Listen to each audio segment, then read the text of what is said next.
The Squire Reformed. When the overseer got the message, he paled, for he realized that trouble awaited him.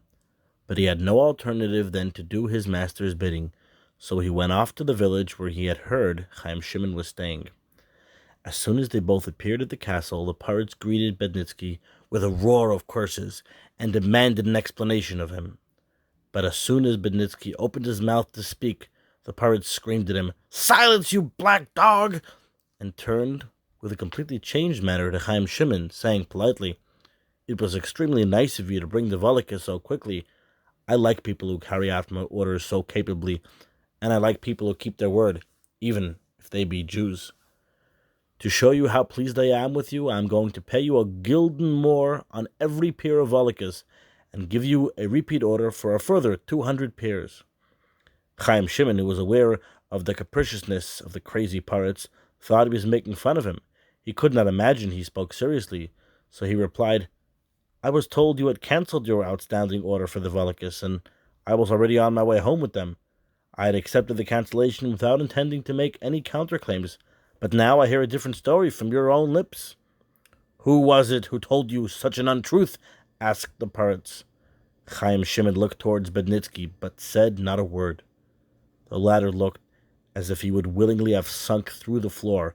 He stood there, trembling like a leaf, his eyes full of terror.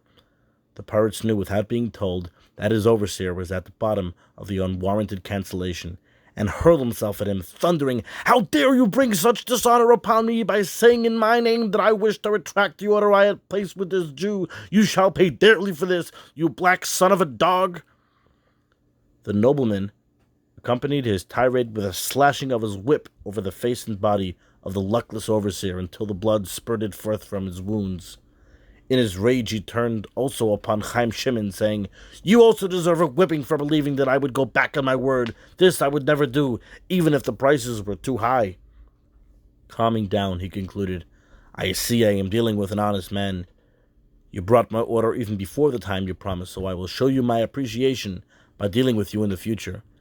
And as I have already stated, I want you to supply me with another batch of Volockas, so my dogs do not freeze in the cold."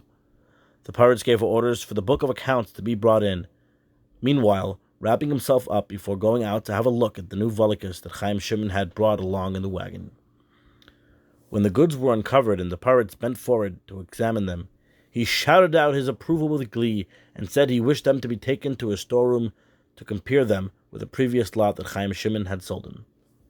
No sooner had they entered the storeroom and seen the boots than Chaim Shimon called out in surprise, "Why, these are not my Volockas. Mine were entirely different, and of definitely superior quality.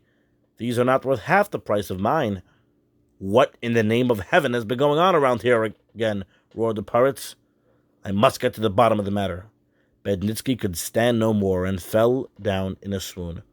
The pirates ordered him to be carried into the castle, and kept him under close guard to be dealt with at a more convenient moment. He then ordered the two drivers who had been in charge of the wagons when the overseer had obtained the Volockas from Chaim Shimon to be brought to him, and commanded them to tell him exactly what had transpired. "If you tell me the whole truth," the pirates told him, "I will give you each a drink of whiskey and a loaf of bread. But should I discover that you are telling lies, I warn you, I shall have no mercy upon you, and beat you to death." The two frightened peasants needed no second bidding, but immediately began, in trembling voices full of fear, to relate how, after Jan Bednitsky had received the Volockas from Chaim Shimon, he had taken them to another town and sold them at a good profit. With part of the money he had purchased a cheaper quality Volockas elsewhere, and had brought them to the pirates, making out an account for a higher amount than he had paid to Chaim Shimon. Thus he had made a profit in both directions, first on the sale, and secondly on the purchase of the Volockas to replace those he had obtained from Chaim Shimon. The latter was thus completely exonerated. Chaim Shimon returned home and set about making up the new order. When he came back to the castle after 3 weeks with the 200 pairs of snow boots, he found a new overseer there, a Jew named Aaron Yosef of Liadi. He heard that the overseer Jan Bednitsky had been so badly beaten by the pirates that he was even now still lying in bed, suffering from his wounds. During one of his business visits, Chaim Shimon learned from the new overseer, Aaron Yosef, that in the time of the old pirates, the father of the present pirates, many Jews had employment on the Verbitsky estates, and were very well treated. But when the old pirates, who was a friend of the Jews and gladly had them work for him, died, the young pirates took over and fell under the influence of the anti-Semitic overseer Jan Bednitsky. Thus, the Jews were chased out of their Verbitsky estates and had to look for a living elsewhere. This state of affairs would probably have continued had not the pirates discovered, through this business transaction with Chaim Shimon, that Bednitsky was a swindler and had been consistently defrauding him during all the time he had been in his employ. It was he, too, who had made up all sorts of stories against the Jews, so that the pirates had believed them and had mistreated the Jews because of them. Now that he had been shown his mistake, he had gone to the Jewish community in Liadi, accompanied by his armed guard, and had made a public apology to them, which was much for such a conceited man as he, with the extremely high opinion he had of himself, his power, and his dignity.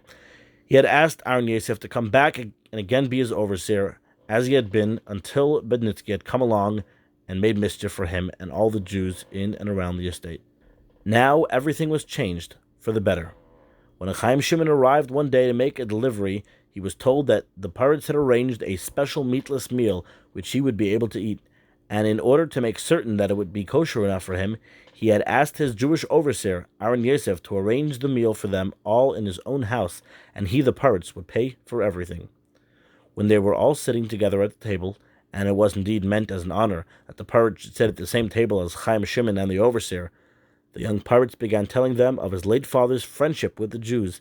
He told them with such pride about the time there had been a big fire in Liadi, destroying a very large part of the town, and how his father had helped the Jews then. The Rav of Liadi and the other heads of the Jewish community of Liadi had come to him in their trouble, and he had given them permission to take wood from his forests to use in the rebuilding of their homes and community centers, as well as their holy place of worship, their Beis HaMedrash. Anyone who knew the young pirates as he had been under the evil influence of his Jew-hating overseer Jan Bednitsky would hardly have recognized that the pirates who was sitting in Aaron Yosef's house and chatting in such friendly fashion with his two Jewish companions was one and the same man. He told them how delighted he was at the renewal of friendship with the Jews.